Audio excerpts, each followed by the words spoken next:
আসসালামু আলাইকুম প্রিয় দর্শক মণ্ডলী। বাড়ি এক লতিরাজ কচু কীভাবে চাষ করবেন, কোন মাসে চাষ করলে আগাম ফলন পাবেন সে বিষয়ে আমি কিছু আলোচনা করব। তো বাড়ি এক লতিরাজ কচু আপনারা নিচু জমিতে, যে জমিতে সপ্তাহে 2 দিন 3 দিন পানি দিতে পারবেন, সেই জমিতে বাড়ি এক লতিরাজ কচু চাষাবাদ করবেন, তাহলে সফলতা অর্জন করতে পারবেন।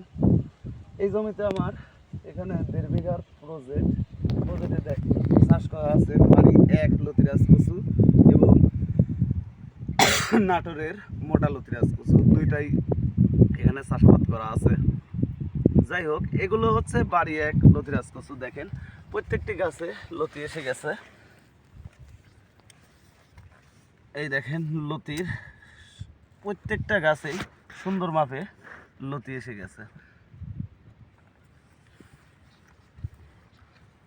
এটা আমি লাগাইছি লাইনে 1 হাত পর পর, আর এক লাইন থেকে আরেক লাইন 1.5 হাত পর পর। দেখেন কি সুন্দর লতি এসে গেছে, প্রত্যেকটা গাছেই 2টা 3টা 4টা করে লতি আছে। এটা প্রথমে জমিটা আপনারা চাষ করে নেবেন। চাষ করে নিলে তারপরে সুতা টেনে লাইন করে আপনারা এই কচুটা চাষাবাদ করবেন, তাহলে সর্বোচ্চ আপনারা চলাফেরার দিক দিয়া, তারপরে মরা ডাগ উর্গুনি ফেলে দেওয়ার জন্য সর্বোচ্চ সুবিধা হবে।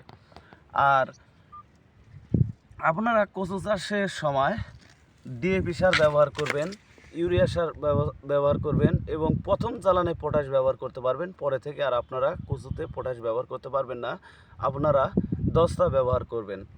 যেমন বিভিন্ন দস্তা আছে, ইউরিয়া এবং ডিএপি সারের সাথে আপনারা দস্তা ব্যবহার করতে পারবেন।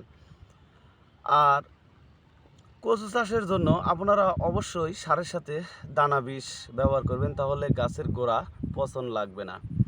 তো আপনারা যদি বাড়ি এক লতিরাজ কচু চাষাবাদ করতে চান, তাহলে আমাদের সাথে যোগাযোগ করতে পারেন। আমরা বাংলাদেশের প্রত্যেক জেলায় এই কচুর চারা সেল দিয়ে থাকি 2 টাকা পিস মূল্যে। ভালো থাকবেন, সুস্থ থাকবেন। আসসালাম।